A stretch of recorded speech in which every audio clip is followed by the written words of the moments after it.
Gravitation, गुरुत्वाकर्षण, इसका पहला पार्ट आप नहीं देखा है तो देख ले में कृपया करके, क्योंकि तभी हम आगे बढ़ पाएंगे। ओके, इसके न्यूमेरिकल्स वगैरह हमको देखने हैं अच्छे से। उसके लिए आपको एक बार थ्योरी और इनके जो फॉर्मूले, उनकी यूनिट वगैरह कहाँ से आया सब, वो एक बार रिवाइज़ करना बहुत ज़रूरी है ना।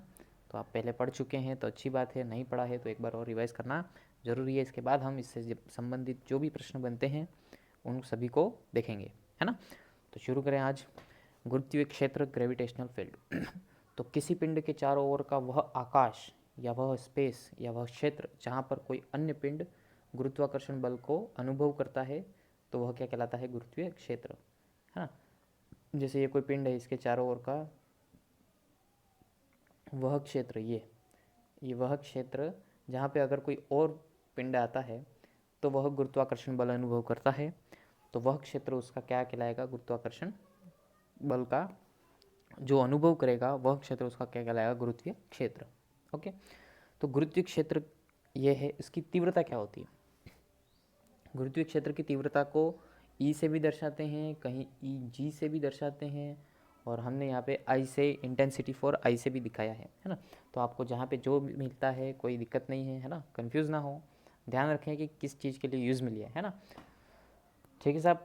तो जनरली हम तीव्रता को आई से दर्शाएं तो अच्छा रहता है ना। ई एनर्जी से फिर हम कंफ्यूज हो जाते हैं कि ई फॉर एनर्जी भी होता है, इसलिए कोई बात नहीं, जहाँ आपको जो बताया गया है, जो आपको अच्छा लगता है वो आप यूज़ में लें। ओके, किसी पिंड के गुरुत्वाकर्षण क्षेत्र में किसी बिंदु पर गुरुत्वीय क्षेत्र की तीव्रता उस बिंदु पर स्थित एकांक द्रव्यमान के पिंड पर लगने वाले गुरुत्वीय बल के तुल्य होती है।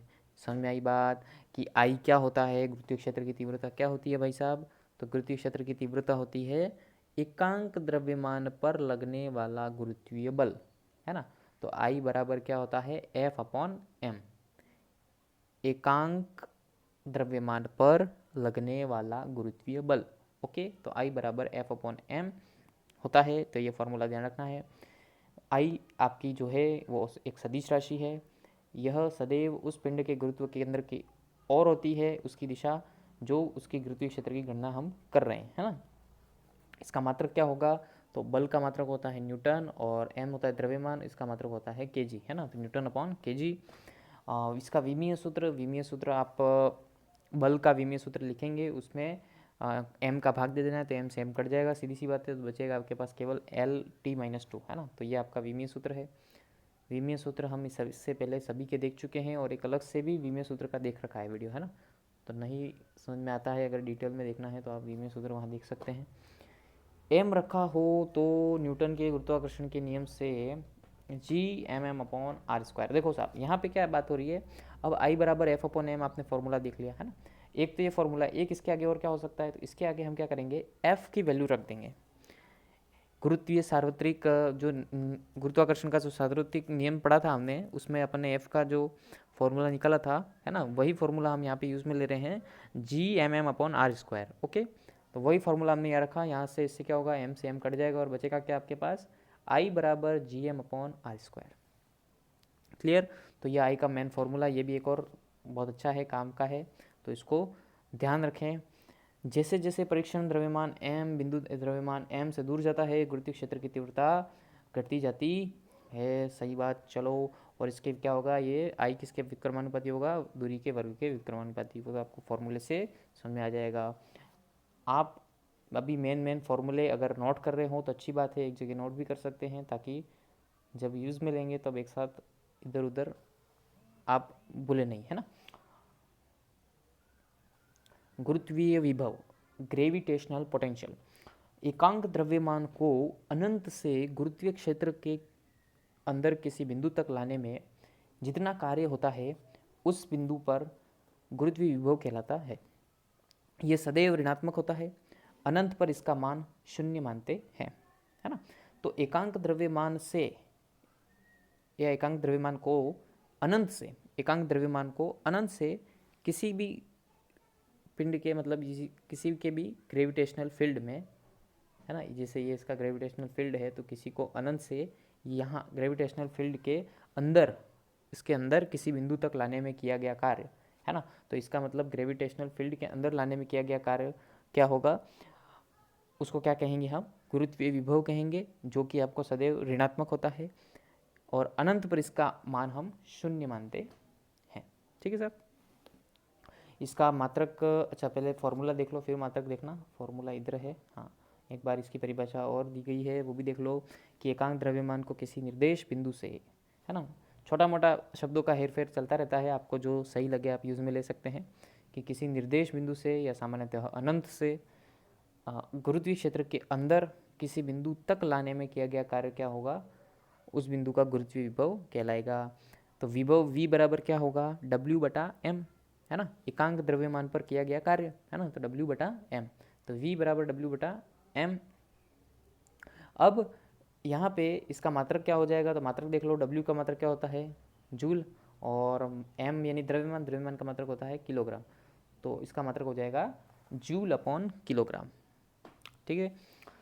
v बराबर इसके अंदर w की जगह आप रख सकते हैं f डॉट डी आर, है ना, कार्य बहुत डिटेल में पढ़ रखा है, मतलब सारे न्यूमेरिकल वगैरह बहुत बार देखा है ये फॉर्मूला, तो नहीं देखा हो w का तो ये देख ले हुए, है ना, डी आर डी एस जो भी आपको डिस्टेंस होती है, हम कहीं कुछ भी यहाँ पे डी एक्स कुछ भी ले सकते हैं ना, तो F dot D R, F dot D R लेने के फिर अब बचा क्या, नीचे था m, है ना, तो f upon M, F upon M अपने को दिख रहा है, अभी अपन ने देखा था कि एफ अपॉन एम क्या होता है, आई, तीव्रता, है ना, तो एफ अपॉन एम की जगह आप क्या रख सकते हैं, आई, तो v बराबर क्या आ जाएगा, माइनस समाकलन आई डॉट डी आर। तो एक फॉर्मूला ये भी बनता है आपके v का, तो ये भी ध्यान रखें, है ना, v बराबर माइनस समाकलन आई डॉट डी आर, ये भी काम आएगा। क्लियर, तो ये फॉर्मूला भी ध्यान रखें। आगे देखो साहब, इससे एक और फॉर्मूला बनता है जो बड़ा काम आएगा, क्या है, इसके अंदर क्या करेंगे, आई डॉट डी आर में अपन इसका समाकलन करना है, ठीक है, तो पहले आई की वैल्यू रखो, आई की वैल्यू रख दी हमने G M upon R square. Clear, अभी आगे निकाली, आई बराबर G M upon R square, तो इसके अंदर जी और एम आपका कांस्टेंट है, बाहर चला जाएगा, ओके, और समाकलन करना है। अब समाकलन कैसे करना है वो मैथ वालों को सभी को ध्यान होगा, फिर भी अगर जिसको नहीं ध्यान है वो एक बार देख ले, मैं बता देता हूँ, है ना, तो यहाँ पे जी एम तो आपका बाहर चला जाएगा डायरेक्ट, और माइनस माइनस हो जाएगा प्लस। क्लियर, तो अंदर क्या बचेगा आपके पास, केवल समाकलन of 1/r square D R. Clear, आपके पास यही बचा है, ओके। अब इसका समाकलन डायरेक्ट अगर याद होता है तो बहुत अच्छी बात है, हम डायरेक्ट लिख देते हैं, हमको ध्यान होता है 1/r स्क्वायर का समाकलन होता है -1/r। ठीक है, तो इससे आपका डायरेक्ट यहाँ पे आ जाता है v बराबर minus G M upon R. Clear, लेकिन आपको अगर नहीं ध्यान है और आपको एक ही फॉर्मूला याद है समाकलन का, कि x की घात n का फॉर्मूला होता है x की घात n plus one upon n plus one, है ना, अगर ये फॉर्मूला है तो इसके अंदर हम क्या करते हैं, देखो साहब, इसके लिए हम करते हैं x की घात कितनी दे रखी है, अच्छा यहाँ r है तो r लिख देता हूँ मैं, r की घात कितनी है, 1/r स्क्वायर है, अगर उसको ऊपर ले जाओगे तो घात कितनी बन जाएगी, r की घात -2। क्लियर, अब इसका क्या करोगे आप, +1 ऊपर भी और -2 +1 नीचे भी। ठीक है, अब देखो क्या हो जाएगा, r की घात -2 +1 कितना आ जाएगा, -1, और अपॉन में भी -1। ठीक है, r की घात -1 का मतलब होता है 1/r, है ना, और नीचे माइनस पहले से है तो क्या आ जाएगा, -1/r। ये आ गया आपका समाकलन, है ना, और इसको हम डायरेक्टली याद रखते हैं, -1/r डायरेक्ट भी ध्यान होता है। ठीक है, तो ये समाकलन अभी आगे और काम आएगा, इसलिए मैंने पूरा डिटेल में बता दिया था कि एक जगह और काम आने वाला है। तो v बराबर -gm/r, ये फॉर्मूला भी ध्यान रखना है अपने को। अब आता है साहब पलायन वेग। पलायन वेग क्या होता है, वह न्यूनतम वेग जिससे किसी वस्तु को पृथ्वी की सतह से ऊपर की ओर फेंकने पर गुरुत्वाकर्षण क्षेत्र को वस्तु पार कर जाए और पुनः वापस लौटकर नहीं आए। इसकी कोई निश्चित दिशा नहीं होती है, अतः पलायन वेग न होकर चाल ही यथार्थ है, आदतन इसे पलायन वेग कहते हैं। कहने का मतलब समझे, पलायन वेग में डायरेक्शन का कोई रोल नहीं है, निश्चित दिशा नहीं होती है ना, आप उत्तर में फेंको, दक्षिण में फेंको, 60 डिग्री पे फेंको, 90 पे फेंको, किसी से अगर टकराता नहीं है और सीधा सीधा अगर आकाश से होता हुआ सीधा जाता है ना, तो अगर आप पलायन वेग से फेंका है तो वस्तु सीधा अंतरिक्ष तक चली जाएगी, यानी कि आपके जो गुरुत्वीय क्षेत्र है पृथ्वी का उसको पार कर जाएगी, है ना। फेंकना किस वेग से है, पलायन वेग से। पलायन वेग कैसा होता है, कैसे निकालते हैं, हर एक ग्रह का कितना होता है, उसका एक फॉर्मूला होता है। वो फॉर्मूला कैसे आता है वो अपन देख रहे हैं, है ना। इतनी बात समझ में आई कि पलायन वेग क्या होता है ना, कि वह न्यूनतम वेग जिससे अगर आपने वस्तु को फेंका तो वापस लौट कर नहीं आएगी, है ना। न्यूनतम वेग यानी कि इससे ज़्यादा होगा तो कोई दिक्कत नहीं और आगे चला जाएगा, लेकिन कम से कम उतना तो होना ज़रूरी है। अब देखो साहब, पलायन वेग का फॉर्मूला कैसे आता है। पिंड को पृथ्वी की सतह आर से लेके अनंत में कोई भी बार है ना, अंतरिक्ष में कोई भी बिंदु है अनंत तक, है ना, तो अनंत तक ले जाने में किया गया कार्य क्या होगा, तो वह कार्य आएगा W बराबर F dot D x. W का फॉर्मूला सभी को ध्यान होगा, है ना, समाकलन of F dot D x, है ना, अभी पहले भी यूज़ में लिया अपने, वही है। इसके अंदर जो एफ है वो सार्वत्रिक नियम से जो फॉर्मूला निकाला था हमने एफ का, वो रख देंगे, है ना, तो ये आ गया G M M upon X square. ठीक है, वहाँ पे आर जो डिस्टेंस था दोनों के बीच की वो बात होती है, तो यहाँ पे आर हम वो न लेके हम डिस्टेंस के लिए बात कर रहे हैं, इसलिए यहाँ पे एक्स रख दिया है ताकि आप दोनों आर में कन्फ्यूज ना हो, है ना। G M M upon X square D X, clear. इसके अंदर अब आपका जी एम एम तो कांस्टेंट बाहर आ जाएगा, अंदर क्या बचेगा, समाकलन ऑफ 1 अपॉन एक्स स्क्वायर। और ये वही बात वापस वही आता है, वही समाकलन आपके पास सामने आ रहा है, 1 अपॉन एक्स स्क्वायर का समाकलन माइनस का 1 अपॉन एक्स। ओके साहब, तो वही माइनस का 1 अपॉन एक्स आया। फिर इसके अंदर माइनस का 1 अपॉन एक्स, बार का माइनस माइनस माइनस का हो जाएगा प्लस, और 1 अपॉन एक्स में अगर आप जब रखेंगे सीमाएँ, है ना, तो क्या होता है, पहले इसको रखेंगे इन्फिनिटी को और फिर रखेंगे आर को, और दोनों के बीच में आएगा माइनस, है ना। समाकलन में सीमाएं रखना आता है ना, पहले ऊपर की सीमा माइनस फिर बाद की सीमा, है ना, ये आप सीमाएं रखेंगे और सीधा सीधा आपके पास 1 अपॉन इन्फिनिटी तो हो जाएगा आपका 0, है ना, और आपके पास फॉर्मूला आ जाएगा W बराबर G M M upon R. ठीक है, ये फॉर्मूला भी ध्यान रखें, ये भी काम में आएगा, W बराबर जी एम अपॉन आर। अब इसके आगे देखो साहब, अपने को निकालना क्या है, ये फोकस रखना, हमें चाहिए पलायन वेग। ठीक, पलायन वेग को यहाँ पे वी ई से दर्शाया है, आप किससे भी दर्शाएं कोई फर्क नहीं है, अपने को वी निकालना है, इतना फोकस रखें। ठीक है, अब देखो इसमें क्या होगा कि m द्रव्यमान के पिंड को हम इतने वेग से फेंक रहे हैं कि उसकी गतिज ऊर्जा G M M upon R के बराबर हो, जिससे वह पृथ्वी के गुरुत्वाकर्षण क्षेत्र से बाहर अंतरिक्ष में चला जाए। ठीक, तो गतिज ऊर्जा हमेशा फॉर्मूला क्या होता है, हाफ एम वी स्क्वायर, वो किसके बराबर होना चाहिए, ये डब्ल्यू के, है ना, G M M upon R के, तो रख दो बराबर, कर दिया हमने इन दोनों को बराबर, क्लियर। एम से एम कट गया, वी स्क्वायर दो को इधर ले जाओ, क्या आ गया, v बराबर under root 2gm upon R. ठीक है, अब v बराबर under root 2gm upon R में gm की जगह आप रख सकते हैं जी आर स्क्वायर। कैसे रखा, गुरुत्वीय त्वरण के फॉर्मूले से। गुरुत्वीय त्वरण जब पढ़ा था तब आपको याद हो तो ये पढ़ा था फॉर्मूला, है ना, ये, तो इस आर को इधर ले जाओगे आर स्क्वायर को, तो जी आर स्क्वायर किसके बराबर आ जाएगा, जी एम के, है ना, तो v बराबर क्या आ जाएगा, जी एम की जगह हमने रख दिया जी आर स्क्वायर, तो आपका एक आर से एक नीचे का आर तो कट जाएगा और बचेगा आपके पास सीधा फॉर्मूला v बराबर अंडर रूट 2gr। ओके साहब, ये अंडर रूट 2gr में आप किसी भी ग्रह का त्रिज्या और उसका g यानी गुरुत्वीय त्वरण का मान रखेंगे तो उसके लिए पलायन वेग का मान आ जाएगा। ठीक है साहब, अब हर एक ग्रह की अलग अलग त्रिज्या होती है, तो अलग अलग आपका पलायन वेग का मान आएगा, है ना, हर एक के लिए अलग अलग जी का मान भी अलग होता है ना। तो पलायन वेग पिंड के द्रव्यमान, वो पिंड को प्रक्षेपित करने की दिशा पर तो निर्भर नहीं करता है, कहीं भी आपने यहाँ पे द्रव्यमान और दिशा की बात नहीं हुई है ना, इसका मतलब पलायन वेग उस पर निर्भर नहीं करेगा। पलायन वेग निर्देश पिंड ग्रह के द्रव्यमान व त्रिज्या पर निर्भर करता है। यदि किसी ग्रह के लिए m/r व g/r का मान अधिक होगा तो उसके लिए पलायन वेग का मान सीधी सी बातें अधिक होगा, है ना। चांद के लिए अलग पलायन वेग, पृथ्वी के लिए अलग पलायन वेग, बृहस्पति के लिए अलग पलायन वेग। ओके, तो पृथ्वी के लिए अगर बात करते हैं हम, तो उसके लिए पलायन वेग का मान कितना होगा, तो जी का मान है 9.8 मीटर प्रति सेकंड स्क्वायर, सभी को पता है, और आर पिछले वीडियो में बताया था, याद रखें, आर हम काम में लेते हैं 6400 किलोमीटर। पृथ्वी की त्रिज्या कितनी मानी जाती है, 6400 किलोमीटर, तो याद रखें पृथ्वी की त्रिज्या का मान। और जब आप इसको यूज़ करेंगे तब हम मीटर में यूज़ करते हैं, तो इंटू 1000 करोगे तो कितना आ जाएगा, ये 10 की घात 6, तो 6.4 इंटू 10 की घात 6 मीटर। ओके, ये आपकी पृथ्वी की त्रिज्या का मान है, ये जब आप वैल्यू रखेंगे तब आपको क्या मिलेगा, 11.2 किलोमीटर प्रति सेकंड, है ना। जब इस स्पीड से किसी वस्तु को फेंकोगे तो वो पृथ्वी से सीधा बाहर जाएगी और वापस लौट कर नहीं आएगी, है ना।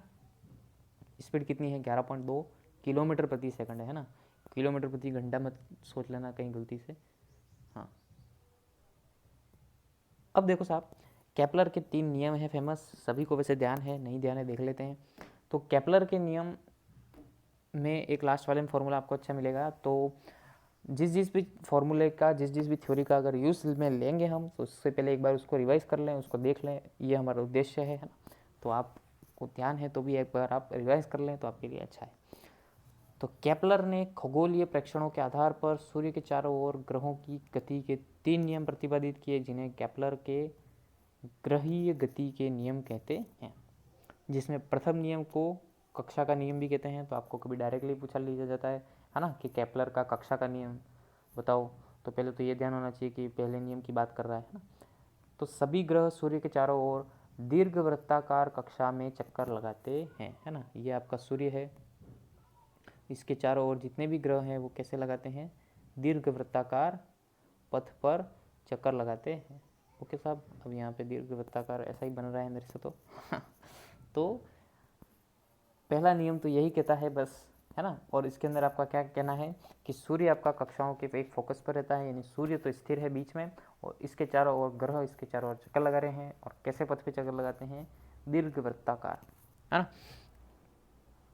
दूसरा नियम, क्षेत्रफल का नियम। दूसरा नियम क्या कहता है, किसी भी ग्रह को सूर्य से मिलाने वाली रेखा समान समयांतरालों में समान क्षेत्रफल तय करती है।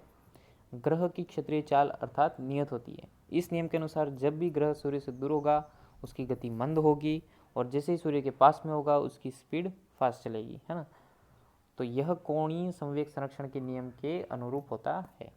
कहने का मतलब क्या है साहब, कि अगर कोई, ये तो सन है, ठीक है, इसके चारों ओर ये एक ग्रह है जो चक्कर लगा रहा है, ठीक है, ये यूँ चक्कर लगा रहा है, गोल गोल रानी कितना कितना पानी, ठीक है। तो जब ए से बी तक ये आया, ये यहाँ से लेके यहाँ तक आया, है ना। तो ये जो टाइम इसने लिया होगा, टी टाइम लिया, समझ लो, सपोज जो भी मान लिया, टी टाइम लिया, ओके। अपन ने नोट किया कि चलो यहाँ से शुरू हुआ, यहाँ तक आया, और इसने टी टाइम लिया, ठीक है।